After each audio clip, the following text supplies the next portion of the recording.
Доброе утро, Якутия! Мы начинаем наш эфир, и сегодня с вами снова мы, Полина Долинская и Руслан Ачиров. На календаре сегодня 14 февраля, День всех влюбленных, с чем вас всех и поздравляем. Мы представляем, что сегодня творится в зданиях ЗАГСа в этот день. Но несмотря на это, этот день по праву считается Днем всех влюбленных. В этот же день, то есть сегодня, отмечается и другая, не менее важная дата. Это Международный день дарения книг. Сегодня в нашем выпуске мы расскажем об этом дне и о мероприятиях, которых будут проходить в столице региона.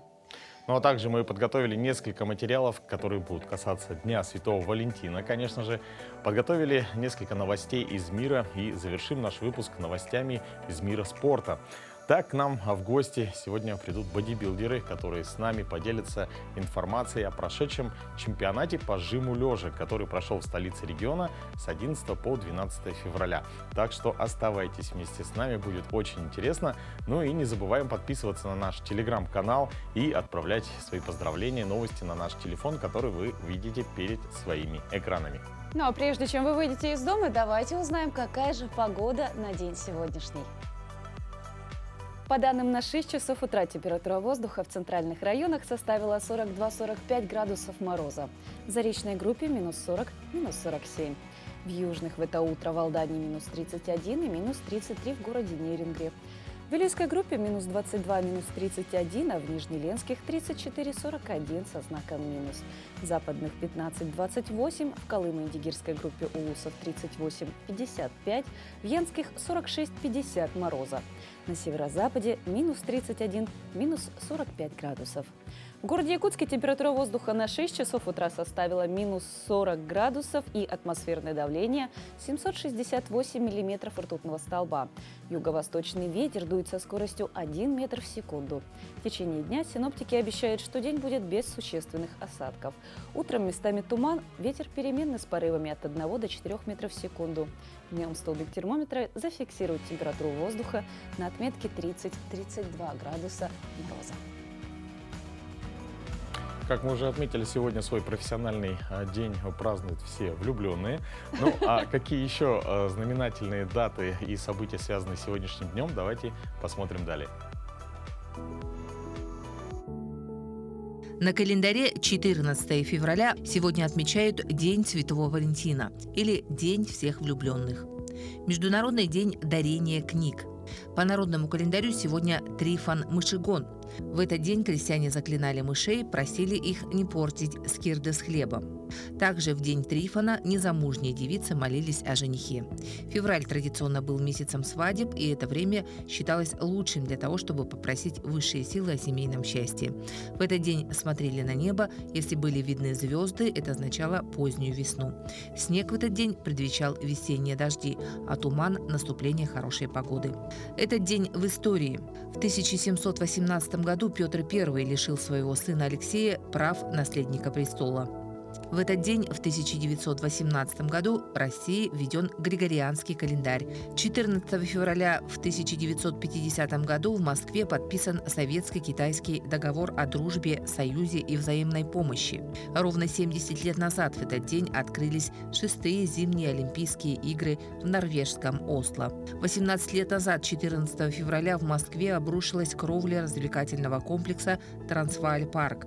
Неожиданно обрушившийся железобетонный купол здания аквапарка унес жизни 28 человек. 14 февраля 2005 года создан сервис YouTube. Благодаря простоте и удобству использования он стал популярнейшим видеохостингом и третьим сайтом в мире по количеству посетителей. Причем здесь представлены как профессионально снятые фильмы и клипы, так и любительские видеозаписи. В этот день родились Жан Моро, генерал Первой Французской Республики, соперник Наполеона. Александр Доргомышский, российский композитор. Сергей Капица, советский российский ученый, просветитель и телеведущий. Анна Герман, польская певица и композитор. Сергей Миронов, советский российский государственный и политический деятель. Олеся Владыкина, российская пловчиха, двукратная паралимпийская чемпионка. Именины отмечают Василий, Гаврил, Давид, Николай, Петр, Семен, Тимофей. Жители России определили самые романтические города страны. В списке есть город из Дальнего Востока. Какой это субъект, давайте узнаем в следующем материале. Россияне назвали самые романтические места в стране для поездок на 14 февраля, в том числе и для того, чтобы сделать предложение руки и сердца. Опрос проводил национальный туроператор «Алиан». В общей сложности в нем приняли участие 30 тысяч россиян. Результатами исследования поделилась Ассоциация туроператоров России. Так, на первой строчке расположилась северная столица России, город Санкт-Петербург. За него свои голоса отдали 46% участников опроса. Петербург остается бесспорным лидером в этом рейтинге. Там целуются на Поцелуевом мосту, гуляют по набережным и мостам с вечерней подсветкой, загадывают желание грифоном, встречают рассвет на стрелке Васильевского острова. Второе место жители России отдали Сочи. За это место проголосовали 28 респондентов. Самыми романтическими местами горного кластера Сочи путешественники назвали смотровые площадки с беседками на курортах «Газпром» и «Красная Поляна». Тройку лидеров самых романтических городов России занимает Калининград. Этот город в ходе опроса получил 14% голосов. Калининград привлекает туристов особой атмосферой, старинными замками, городскими улочками и мостами. Традиций и мест для влюбленных там не меньше, чем в Петербурге. Далее в пятерку лидеров вошли Сахалин и Нижний Новгород. За Сахалин отдали свои голоса 7% респондентов. Последние годы именно этот регион страны набирает все большую популярность. Неповторимая природа и океан привлекают туристов, которые вновь и вновь возвращаются в этот регион. У влюбленных и молодоженов есть традиция крепить небольшие замки на перила лестницы в парке Южно-Сахалинска, расположенном за площадью Славы. А вот Нижний Новгород набрал 5% голосов. Именно этот город россияне называют столицей закатов, красив и зимой, и летом. Одно из самых популярных романтических мест города – Чкаловская лестница с видом на Волгу. Кроме того, предложение руки и сердца делают на Нижегородском Арбате, пешеходной Большой Покровской улице. Но несмотря на то, что Якутия не вошла в этот список, мы все же решили составить свой рейтинг самых романтичных мест Якутии и столицы. Так, по словам наших подписчиков, самым романтичным местом, где можно было бы сделать предложение или признаться в любви, посчитали Сопку любви. Действительно, это место сегодня считается самой романтичной точкой в столице Якутии. Там не только сегодня имеются отличные развлекательные места, но а также есть возможность встретить рассветы и закаты как зимой, так и летом. На второй строчке наши зрители расположили Табагинский и Кангаласский мысы. И да, мы тоже согласны с ними. Это не только красивый вид на могущественную реку Лену, но и также красивые виды на нашу природу. Сюда, конечно же, стоит ехать на машине в летнее время. И тройку самых романтических мест Якутии замыкают Ленские столбы.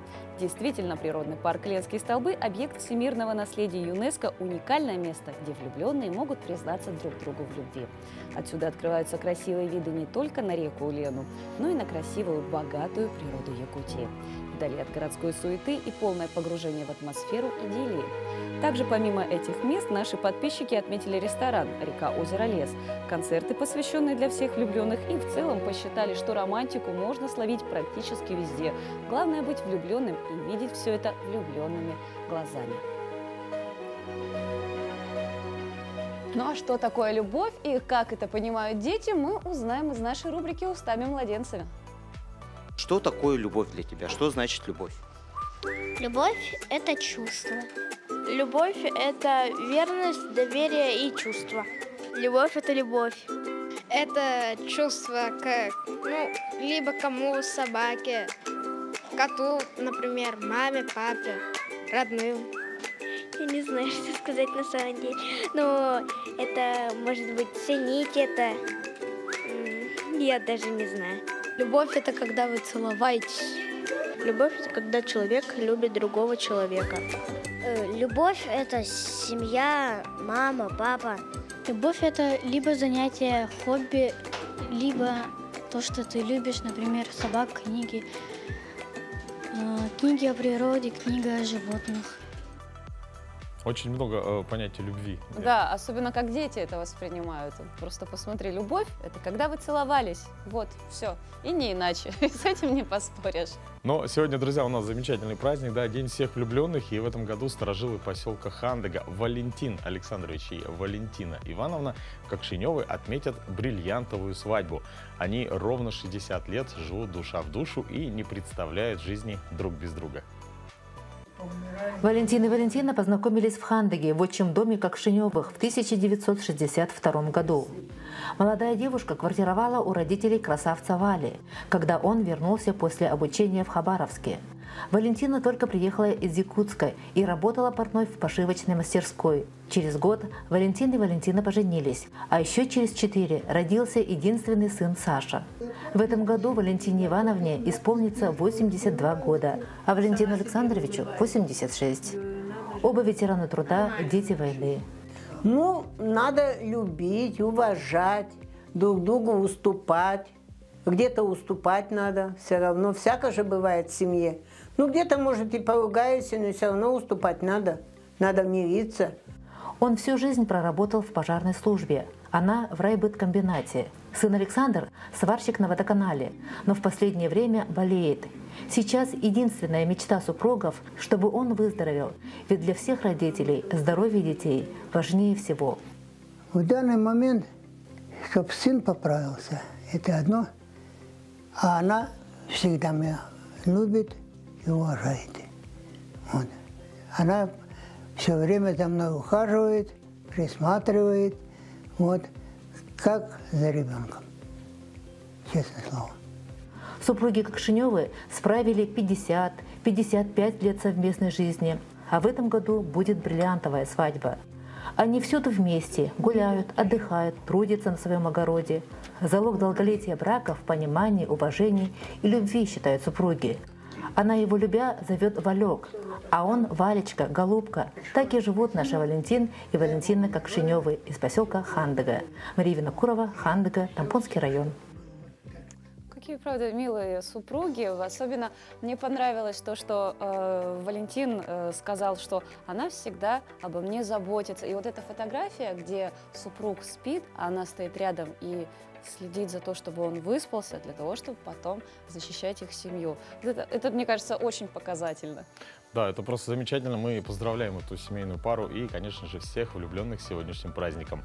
Ну, а сейчас у нас небольшая пауза, после которой мы вновь вернемся в нашу студию.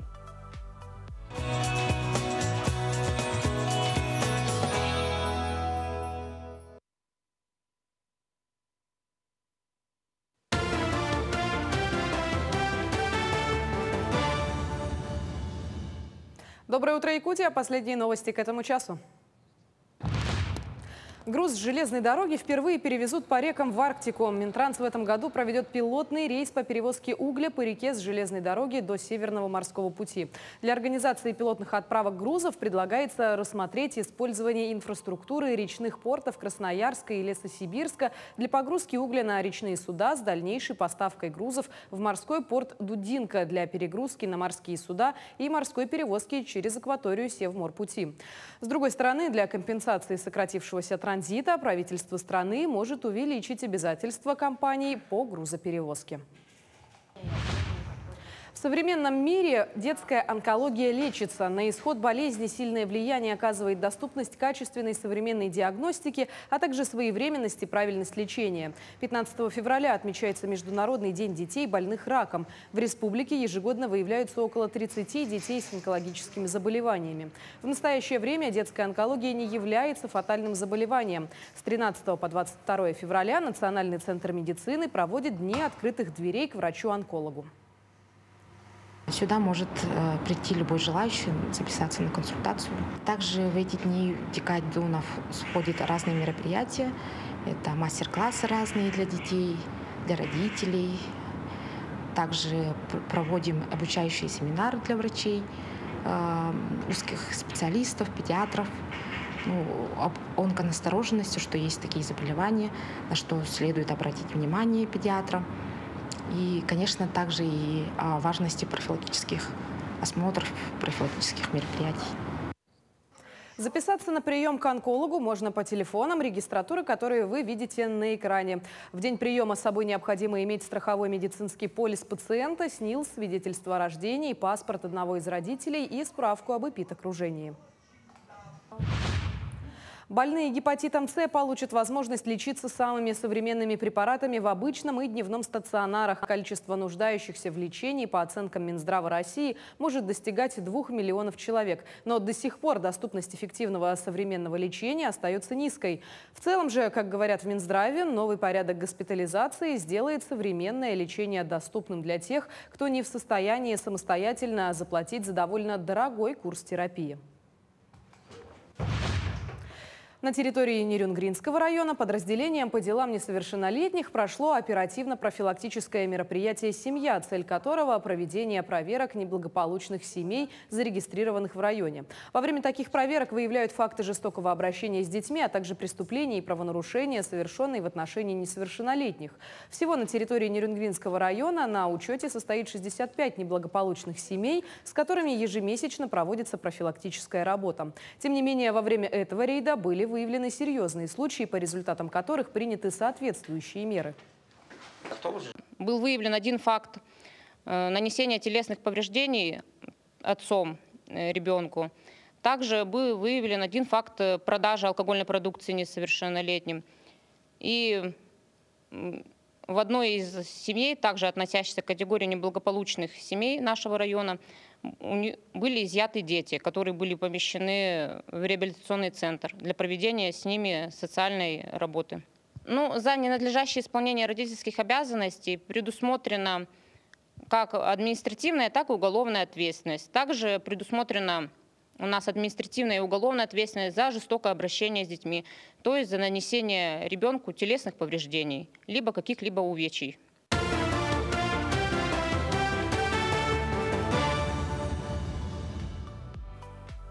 Как ни странно, но в День всех влюбленных 14 февраля в брак в Якутске вступят всего 7 пар. Странно это потому, что в предыдущие годы на эту дату было достаточно больше желающих узаконить свои отношения. Но, как отметила Ирина Сивцева, регистратор ЗАГСа, тенденция такова, что влюбленные в последнее время желают жениться в красивые даты. Например, много желающих зарегистрировать брак 23.03.2023, 23.05.2023 и 23.06.2023. Традиционно много пар на пятницы и на субботу. Но любовь – это действительно светлое чувство, и, наверное, даже не важно, какие будут цифры, да, регистрации брака. Ну, а сейчас, продолжая тему 14 февраля, мы хотим вас познакомить с семейной парой Щукиных, которая уже на протяжении 15 лет живет вместе бок о бок и создали свою семью. И это чувство любовь у них сохранено и по сей день. Как не утратить эти искренние чувства на протяжении многих лет и как влюбляться в своего партнера каждый раз как в первый, нам расскажет наша коллега Катерина Винокурова, которая побывала в гостях у прекрасной пары Щукиных. Как вы познакомились? Где это было, при каких обстоятельствах? Это был медляк, медленный танец в лагере «Энергетик». Впервые потанцевали, я сразу же влюбился. Я почувствовала, что это мой человек, по запаху, по теплу этому. Я так какая-то молния такая пронзила. И у меня такое было. У тебя что было? Просто медляк. Просто медляк, просто потанцевал с очередной девушкой. Получается, мы год вообще чисто друг друга узнавали, встречались там, потом второй год мы уже поняли, что мы созданы друг для друга, и как раз-то я уже забеременела, да? Старшая у нас Виктория, потом средний у нас идет Эрчим, и самый младший Ваня. Ему 2 года. А кто больше занимается воспитанием? Воспитанием? Оба. Каждый по-своему. Женя, например, их бьет, я их наоборот глажу. Да, хорошо. Не, на самом деле, как-то вместе. У нас баланс. Баланс, да. У нас даже, допустим, ребенок маленький просыпается у нас, Ваня, ночью. И у нас даже сначала я бегаю, потом он. Да, мы делимся. У нас обязанности одинаковые. В чем ваш секрет таких крепких отношений? В еде. В еде, да. Очень любим. Нет. Уже нет. В кредитах. Что кредитов? Уже нету почти кредитов. Что за кредит? Ну, я еще говорю, Виталия, мы должны продлить наш брак, взять ипотеку. Давай еще на 20 лет продлим. Отношения — это вообще, я всегда говорю, что это большая работа. Это самая вообще ответственная и такая работа, которую вы все время должны работать. Постоянно. Прорабатывать, да. Все-таки вы же тоже, время идет, вы растете, меняется все, мировоззрение. И, соответственно, должно с этим вы тоже меняться, подстраиваться. Мы как инь-янь, на самом деле, мы друг друга дополняем всегда. Друг друга самое главное поддержать. Например, вот в ее начинаниях я поддерживаю, в моих начинаниях она меня поддерживает. Какой-то бизнес, например, открыть. Окей. Мы, на самом деле, вот все вот эта известность, популярность, все это приходило постепенно, потихонечку. И вообще с самого начала, да, Женя была рядом, когда вот КВН играл. Она была, даже присутствовала на всех играх, на всех залах. Она всегда тоже переживала. Да, типа начала замечать то, что на улице начали фотографироваться, там, с детьми даже, когда гуляем, да. Ну, это классно же. Да, ну классно. И вот сейчас Женю тоже сейчас узнают вообще. Теперь раньше она нас фотографировала там с кем-то. Теперь я стою там.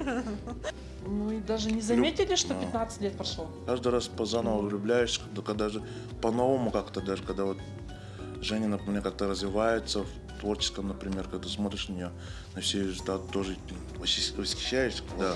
А я когда смотрю там видео какое-нибудь там где-то снимается, такая, это мой мужчина. Такая, это мой Аполлон. Такая еще, это мужчина моей мечты. Это мой Сергей Жуков. Как вы отмечаете День Святого Валентина? Да, обязательно. Это у нас традиция. Расскажи, как? Традиция валентинки делать своими руками. Женя там уходит куда-то в комнату, прячется там, делает. Ну, Женя у себя в лавке, да, делает. Это я тут в комнате сижу, прячусь там. Но мы оба творческие, из этого типа своими руками учим. Я хочу еще отметить, что у Виталия открытки круче получается, чем у меня. Хотя я... Оригинальные, да? Ну, они, да, у него жестко, со вкусом, стилями. Так я еще думаю, если такое это чувствую, нет. Я же должна круто сделать. Что бы вы пожелали молодым, тем, кто нас смотрит, другим парам, якутянам? Любите друг друга, поддерживайте во всех своих начинаниях. Самое главное, друг друга поддерживать и понимать свою вторую половинку. Да? Да. Правильно сказал?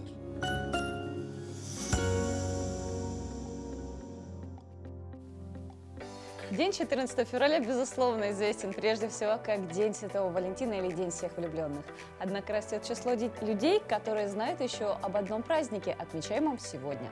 Ежегодно, начиная с 2012 года, 14 февраля отмечается Международный день дарения книг или Международный день книгодарения, который объединяет всех, кто дарит книги детям и прививает им любовь к чтению. И в этот замечательный день у нас в гостях Туварова Анна Степановна, главный библиотекарь научно-методического центра Национальной библиотеки Республики Саха-Якутия. Доброе утро. Доброе утро. Доброе утро. Ну, расскажите про ваш библиотечный фонд. Наш библиотечный фонд очень богатый, насчитывает более 1 700 000 книг. Это в Национальной библиотеке, да, вот тут рядышком. А есть еще у нас филиал ДТК «Центр чтения», это детская библиотека, и там тоже более 170 000 детских и подростковых книг. Совершенно разнообразной литературы, которые постоянно нуждаются дети, приходят, спрашивают и одалживают. Как мы уже отметили ранее, сегодня Международный день книгодарения. В этот день проходят ли у вас какие-нибудь акции? Да, в этот день, вот, как вы сказали, уже международная акция проходит, да, и всероссийская акция, и республиканская акция в этом году, первая по всей республике, во всех библиотеках нашей большой необъятной республики, это более 500 библиотек, проходит данная акция. Собираем книги, канцтовары для семей, которые попали в трудную жизненную ситуацию, для многодетных семей и для одиноких пожилых, и в детские дома. Такая благотворительная акция, которая была объявлена в этом году. А что нужно сделать, чтобы принять участие? чтобы принять участие, все легко и просто. Нужно купить книгу, хорошую детскую книжку, либо какую-нибудь современную литературу, которую вы хотите подарить. Да? Ведь книга – это лучший подарок. Акция наша называется «Подари радость, подари книгу». И вот как в сюжете показывается, да, в одном из улусов вот такие у нас проходят акции. Дети приносят книги, получают сертификаты дарителя и благодарственное письмо участника акции. Можно принести любые книги, канцтовары в любую библиотеку, которая находится рядом с вашим домом, с работой, то есть вне зависимости от того, да, где вы находитесь, куда удобно, можно туда. Купить надо, или же она может быть из домашней библиотеки, но в хорошем качестве? Ну, может быть, да, в хорошем качестве, если даже напишите там свое какое-то пожелание, открыточку, если сделаете дополнительно, это, конечно, будет супер. Но книга должна быть в хорошем состоянии, это обязательно. Ну, я, кстати, тоже,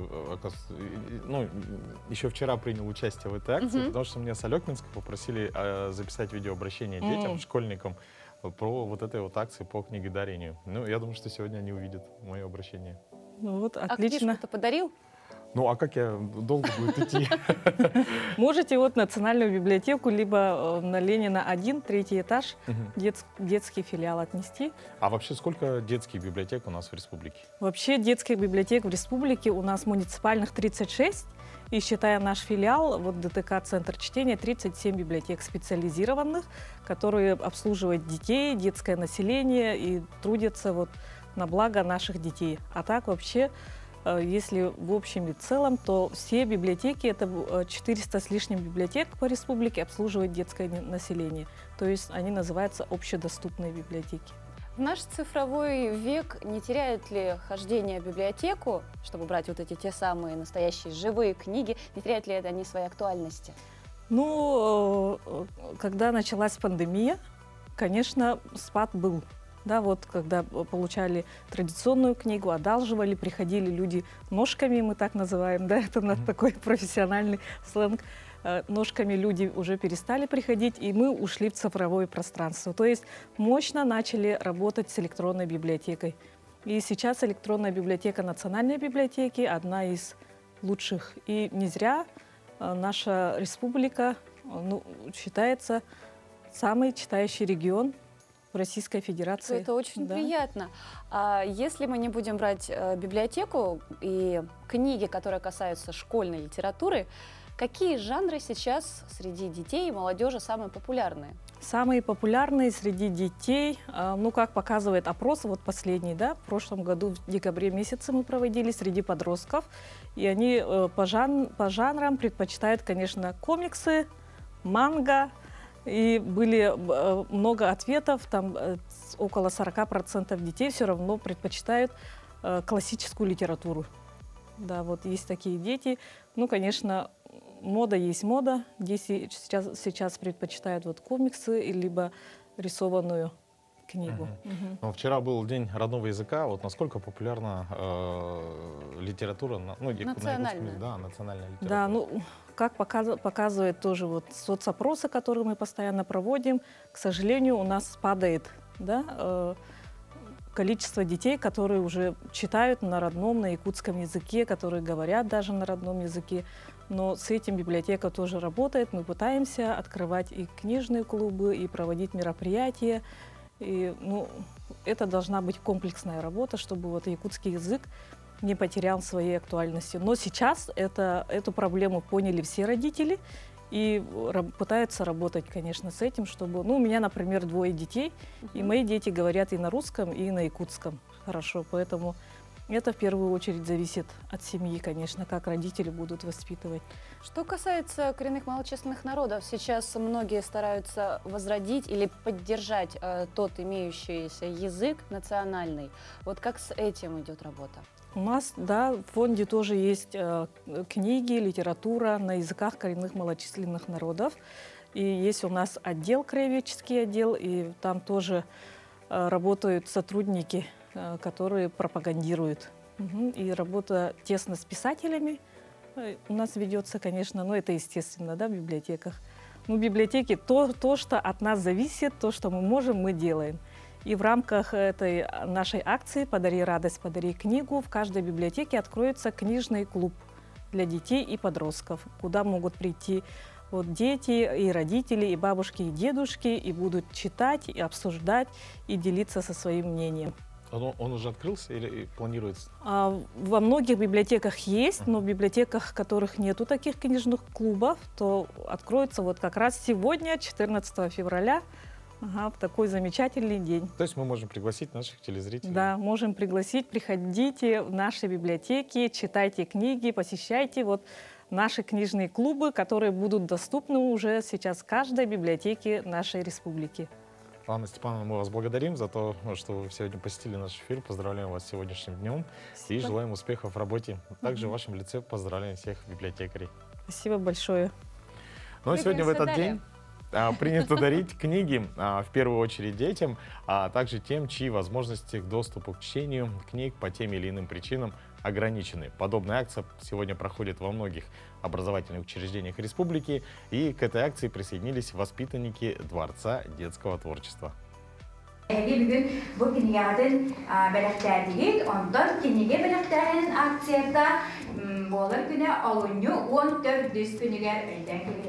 Учащиеся начальных классов Дворца детского творчества в преддверии Международного дня дарения книг и в рамках общероссийской акции «Дарите книги с любовью» подарили книги библиотеки своего образовательного учреждения. 14 февраля объявлен Международным днем книгодарения, который отмечается с 2012 года. В нем ежегодно принимают участие жители более 30 стран мира, включая Россию. Это один из самых молодых праздников в календаре, призванный вдохновлять людей по всему миру, дарить детям и взрослым хорошие книги, тем самым прививая любовь к чтению. Наш класс, начиная с 2020 года, принимает активное участие в данной акции. Как говорит педагог-библиотекарь, дети приносят очень интересные книги. В этом году, по рекомендации библиотекаря, в каждом классе они решили открыть свою мини-библиотечку. Я посоветовала им сделать нумерацию книги, да, чтобы какой-то ребенок, если хочет взять домой, вот этот номер пишет, потом обратно принесет. Дети приносят очень хорошие вот такие книжки, энциклопедии, так, и произведения наших классиков, так, читают эти книги. В прошлом году мы подарили собранные книги так, нашей школьной библиотеке, а с этого года вот организовали мобильную библиотеку в своем классе. По словам юных читателей, эта акция дает им право делиться своими любимыми книгами. И, как они говорят, читающий человек – это более интересный собеседник и человек с большим кругозором. С ним никогда не бывает скучно. Подарить книгу – значит дать ей новую жизнь, открыть ее для новых читателей. Мы всем классом присоединились к данной акции, чтобы организовать библиотечный уголок. То есть у нас в классе будет своя мини-библиотека. Книга играет большую роль в жизни человека. Без нее бы не было бы прогресса у всего человечества. Книги бывают разные, художественные и научные. В книгах можно найти ответ на любой вопрос. Главное ее только открыть и прочитать. А какие книги ты любишь читать? Последний раз какую книгу ты прочитала? Ну, я люблю сейчас читать, сборник сказок.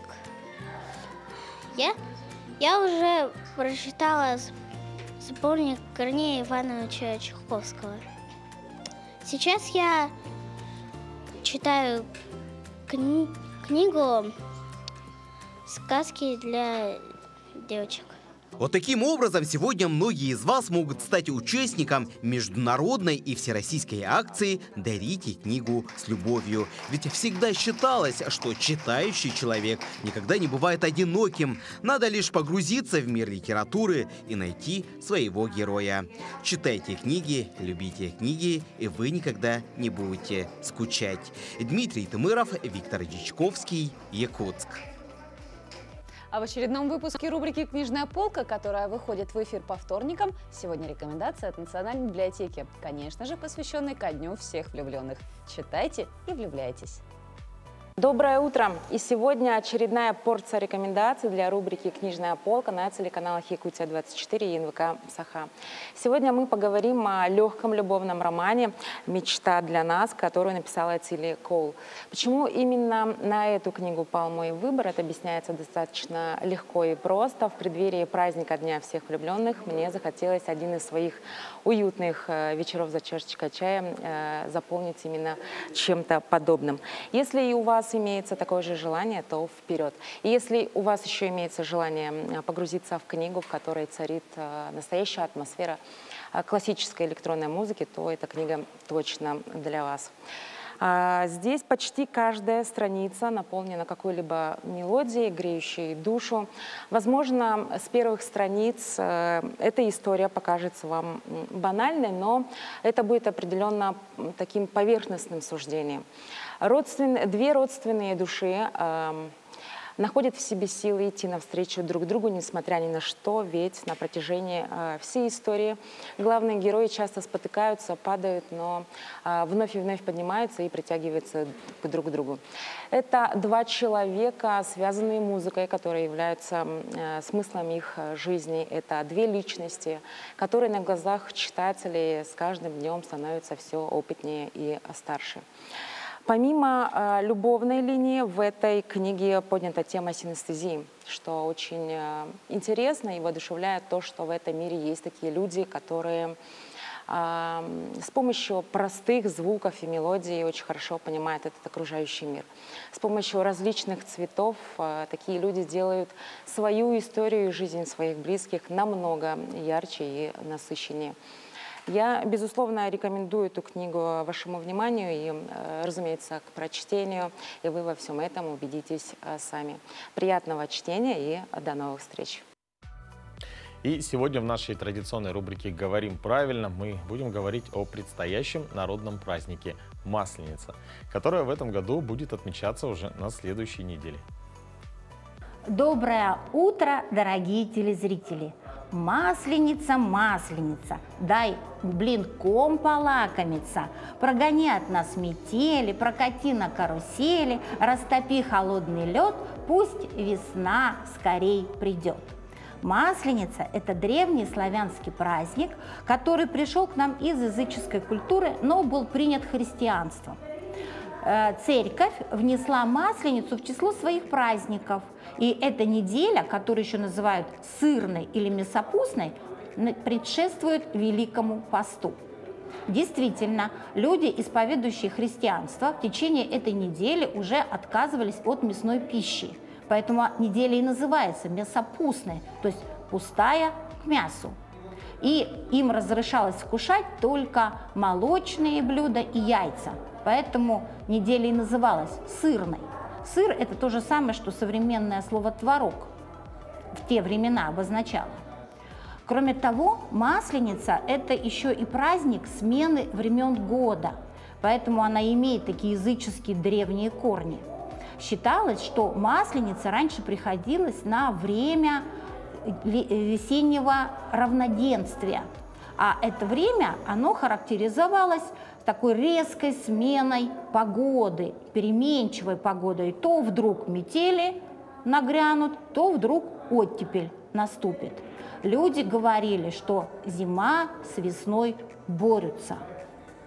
Обратите внимание, что слово «масленица» явно отсылает нас к слову «масло».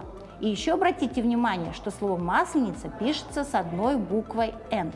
Так вот, слово «масленица» действительно образовано от глагола «маслить». А маслить обозначает намазывать маслом, сверху маслом покрывать. А масло, на котором жарят блины, которым покрывают блины, всегда считалось у славян признаком богатства. Давайте говорить грамотно. Всего доброго! В России запустили первые электротакси. На улицах Нижнего Новгорода появились первые в России электротакси. Проект реализуется корпорацией «Роснано». На первом этапе таксомоторный парк нового сервиса составляет 180 электрокаров модели Evolute iPro. К весне их число планируют вырастить до 250 машин. Вызвать электрическое такси можно будет через приложение Яндекс.Го, но первоначально выбрать именно батарейный автомобиль не получится. Evolute iPro приедет, если электромобиль свободен или находится где-то рядом. Инициаторы проекта обещают в будущем сделать заказ электромобиля отдельной опцией приложения. Стоимость поездки на электротакси будет эквивалентна поездкам на обычных машинах по тарифам «Комфорт» и «Комфорт Плюс». Вместе с парком электромобилей в Нижнем Новгороде появится сразу 44 зарядных станции для них. Ты замечаешь, да, вот какая связь между вот этими двумя новостями? Во-первых, мы только что рассказали о том, что будущее уже наступило, электрокары появились, но перед этим мы рассказываем о том, что есть у нас замечательный праздник, где мы сжигаем чучело, чтобы наступила весна. По-моему, это жизнь. Это жизнь. А сейчас мы вообще переместимся в доисторические времена. Музей динозавров и других доисторических животных откроется в сафари-парке Кнутенборг в Дании. А в числе экспонатов будут скелеты 6 ящеров, найденных в последние годы в США. В музее также представят скелет аллозавра Большой Джо. Он один из самых хорошо сохранившихся в мире. Кроме того, в экспозицию войдут окаменелые останки археоптерикса. А в числе экспонатов также будут скелеты 10 животных, которые существовали в пермский период палеозойской эры. Он начался примерно 300 миллионов лет назад и длился 47 миллионов лет. В экспозицию войдут и окаменелости животных ледникового периода канонозийской эры, начавшейся 20-30 миллионов лет назад. Сафари-парк Кнутенборг расположен на месте бывшего средневекового поместья на юго-востоке Дании. Он занимает территорию в 660 гектаров. Здесь содержат 1000 животных 40 видов, включая слонов, носорогов и тигров. Это крупнейший сафари-парк в Северной Европе. Ежегодно его посещают 200 тысяч гостей. Музей динозавров откроется уже в апреле. Ну а сейчас подошло самое время передать слово нашим коллегам из новостного блока.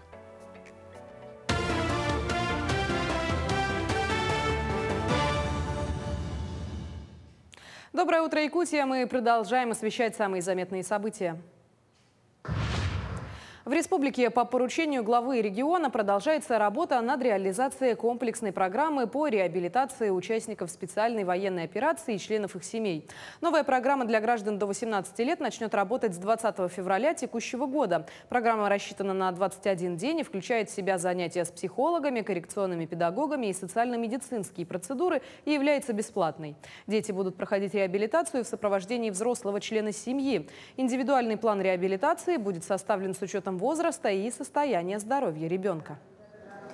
Планируем мы с детьми много работать психологически, психологами. Да? У нас очень хорошо поставлена работа по арт-терапии, театротерапии, ну и другие виды.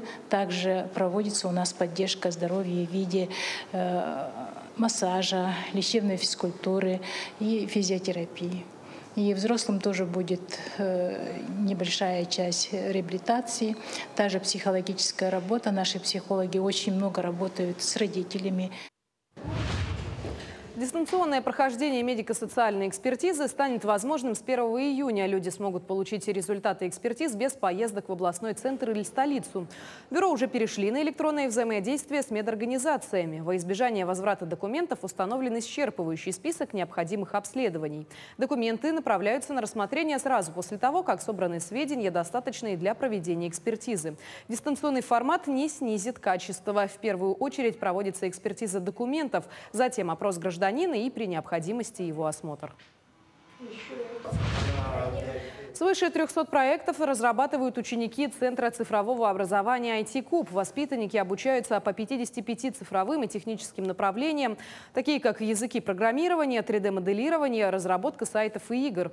Напомним, центр был открыт в апреле прошлого года, и за это время количество желающих учеников увеличилось вдвое – от 800 до 1700. Как отметили педагоги, в течение всего года проходит множество различных конференций и мероприятий по разработкам. Воспитанники со своими проектами успешно выступают и выигрывают на республиканских и всероссийских конкурсах.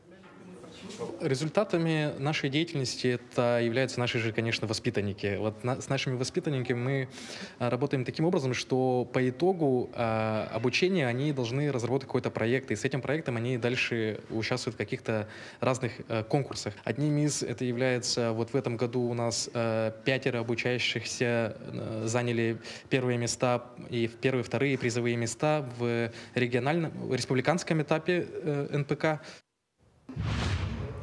Якутская «Заря» успешно завершила регулярную часть чемпионата России по мини-футболу среди команд высшей лиги. Подопечные Олега Марченко вышли в плей-офф турнира с 5-го места западного дивизиона, набрав в 18 матчах 25 очков. По завершению предварительной части соревнований команда прилетела в Якутск, где после небольшого перерыва приступила к первому этапу подготовки к решающей стадии чемпионата. Плей-офф чемпионата начнется со стадии 1/8 финала. Путевку в следующий раунд получат клубы, которые в своих сериях первыми одержат 2 победы. Соперник «Зари» станет известен в марте, когда завершится регулярка Восточного дивизиона. Первый матч серии 1/8 финала «Заря» проведет 25 марта. Сегодня во многих странах мира отмечается День Святого Валентина или День всех влюбленных. Как показали результаты опроса портала Суперджоп, россиянам надоел этот праздник, но альтернативы данному событию они пока не видят. Так, 3/4 россиян не планируют в этом году отмечать 14 февраля. При этом они отметили, что еще 16 лет назад День влюбленных отмечал каждый второй россиянин. Но несмотря на падение интереса к празднику, он по-прежнему популярнее Дня святых Петра и Февронии, которые отмечают еще меньше соотечественников. К этому часу это все новости. Хорошего дня.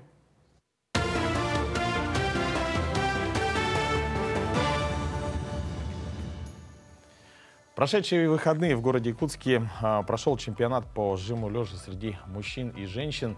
И более подробно об этом виде спорта и о предстоящих соревнованиях мы поговорим с нашими гостями в студии. Это Александр Гренадеров, президент Федерации пауэрлифтинга и бодибилдинга Якутии, а также Максим Захаров, мастер спорта России, абсолютный чемпион Республики Саха-Якутия и абсолютный чемпион дальневосточных соревнований, рекордсмен. Доброе утро. Доброе утро. Здравствуйте.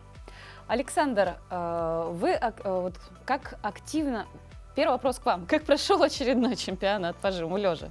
Да, вот в воскресенье у нас закончился чемпионат республиканский по жиму. Мы также добавляли там становую тягу. Было достаточно большое количество людей. Приехало у нас более 10 районов. Хорошая явка, хорошие показатели. Даже рекорды республики были установлены. Вот, в частности, Максим установил рекорд республики в своей категории. Побил все предыдущие рекорды по жиму. Очень хорошо прошло, позитивно. Теперь у нас следующие старты будут в июне месяце. Там уже пауэрлифтинг, не только жим лежа. В пауэрлифтинге добавляется еще и становая тяга и приседания. Вот, это у нас троеборье будет в июне. А ближайшие соревнования это у нас будут 2 марта. Бодибилдинг, традиционно Гран-при Саха. Пригласили Вишневского Александра, президента Федерации России бодибилдинга.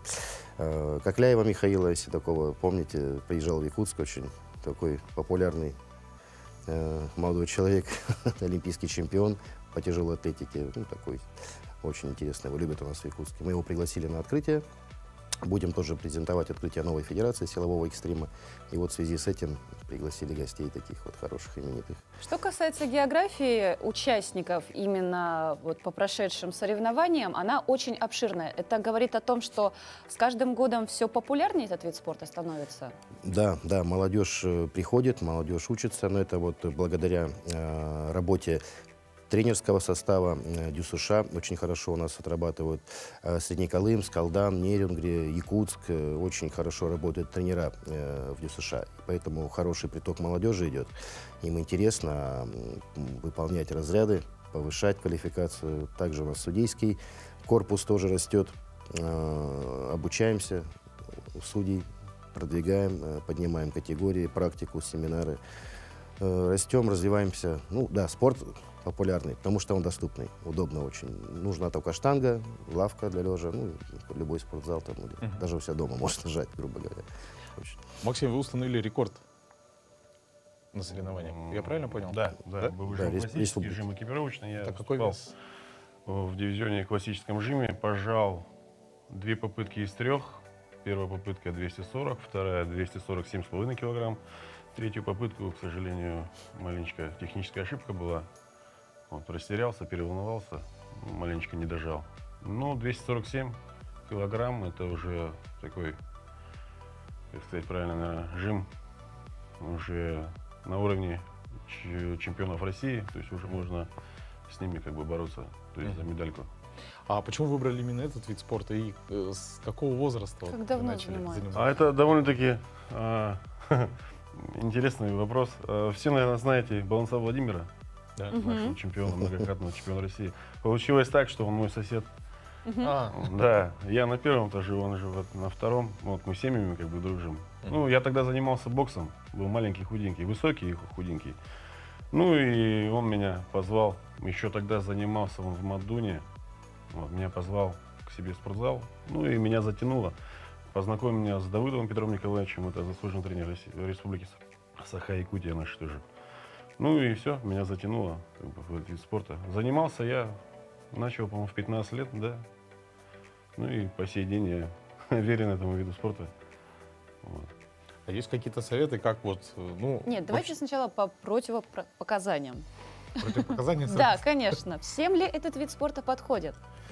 Практически всем. Ну, не считая, конечно, сильных там каких-то отклонений. Может, если у тебя там перелом случился. Да, грыжи какие-то, протрузии, то есть все индивидуально смотреть надо. Да? Хронические заболевания. Тут, конечно, по врачу надо идти к врачу, советоваться. Если допуск есть, то да. Ну, вообще перед любым, да? Ну, это везде так, да, это везде так, конечно. А с чего начать?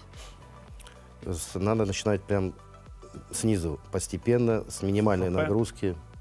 Потихонечку. А еще, знаешь, что подтягивание, отжимания. Надо бег. отложить лень, вот перебороть лень. Это самое тяжелое. Вот я с этим борюсь уже. Кроме того, что лег, что-нибудь еще и сжать. Нет, главное пойти в спортзал, дойти до него тяжело. Да, это сложно. Что касается девушек, они тоже уже не первый год являются полноценными, полноправными участниками и при этом с очень хорошими результатами. Что девушек в этот вид спорта привлекает? Девушкам нравится сама вот атмосфера соревнований. Им тоже интересно побороться, выиграть. У них борьба прям идет, интересно. За первое место там целые баталии, там за каждый килограмм идет война у них. Это вот интересно, девушкам это нравится. Ну, плюс они выглядят хорошо, они подтянутые. Ну, тренируются же все в спортзале, как хочешь, не хочешь. Вот. И девушки, да, показывают результаты все лучше и лучше. Молодцы. Вот чтобы быть всегда в форме, да, чтобы поддерживать тело в отличном формате, да, вот нужно, конечно, какое-то питание, да. То есть есть какие-то советы, как можно, ну, именно придерживаться? Обычное здоровое питание. Поменьше сладкого, поменьше жирного, поменьше углеводов. Они, конечно, нужны, но сложные углеводы лучше. Ну, это все знают. Это обычные каноны, как говорится. Вот и все. Белковая пища в приоритете, естественно. А что по поводу дополнительного спортивного питания? Это тоже белковая пища, да, дополнительные коктейли, витаминные напитки. Это все, естественно, приветствуется. Это нормально. Что касается самодиагнозов, человек просто где-то вычитал, что, допустим, тот же самый гейнер, он помогает набрать вес, пошел, купил, никогда спортом не занимался. Ну, кроме того, что там иногда от стула встает. Да. Ну, вот, насколько это действенно? И не приносит ли это, наоборот, противоположный эффект? Если человек ничем не занимается, ничего не делает, я думаю, просто будет набирать лишний вес, вот, так как там много углеводов уже, не более. То есть должен быть баланс между полученными, я так понимаю, калориями? Да, лучше всего просто обратиться к тренеру, быстро все расскажет, объяснит. Нормальный, адекватный тренер. И сократит время. Найдет, тренера, год тренировок с тренером, это, наверное, 6 лет тренировок одному. То есть очень много времени экономить. Не нужно самому все это проходить методом, так сказать, проб и ошибок. Тыка, да. Вот что касается такого непростого длительного периода, год с тренером, 6 лет самостоятельно, человек, который настроен «хочу здесь и сейчас», вот прям я взял штангу, и у меня тут же кубики, но результат этот трудно достижимы и пропадает мотивация. Сами знаете, что так не бывает. А самое главное, это вред здоровью, травма. Ну и все мы плохие, так сказать. Зачем нам зал? В общем, к лету надо готовиться уже сейчас. В феврале. Нормально. Лето 2024 года. Какие планы, какие дальнейшие соревнования нас ждут жителей нашей республики? Ну вот я повторюсь, ближайшие соревнования 2 марта. Здесь у нас уже мы проводим бодибилдинг. Здесь уже красота тела на сцене. Здесь мы будем смотреть девушек, парней с хорошими формами, с минимальным количеством жира, с развитой мускулатурой, эстетичное. Платья у нас будут, модели, то есть платья, купальники. Все очень красиво, в Сергеляхских огнях 2 марта. Будет все очень здорово, красиво, приглашенные гости, шоу, красиво будет народ. Народу всегда нравится, у нас всегда полные залы, поэтому вот, это такая народная тема. Все ходят в спортзал, и немногие, конечно, осмеливаются, как сказать, выйти на сцену. Но кто туда приходит, тот уже болеет этим, уже не может без этого. Выходит, каждый год готовится, там, или через год пропускает и снова выходит. Это затягивает. Стимул, мотивация. Да, и мало того, что они хорошо выглядят, они хотят, чтобы их труд оценили люди. Ну, и это правильно, я считаю. Спасибо, Александр, Максим, вам за то, что сегодня посетили наш эфир, и желаем вам успехов в ваших спортивных соревнованиях. Спасибо. Спасибо. Ну а наш эфир на этом подошел к концу. Всем плодотворного дня, отличной недели и хорошего позитивного настроения. Оставайтесь на канале Якутия 24, будьте в курсе всех событий этого дня. До новых встреч.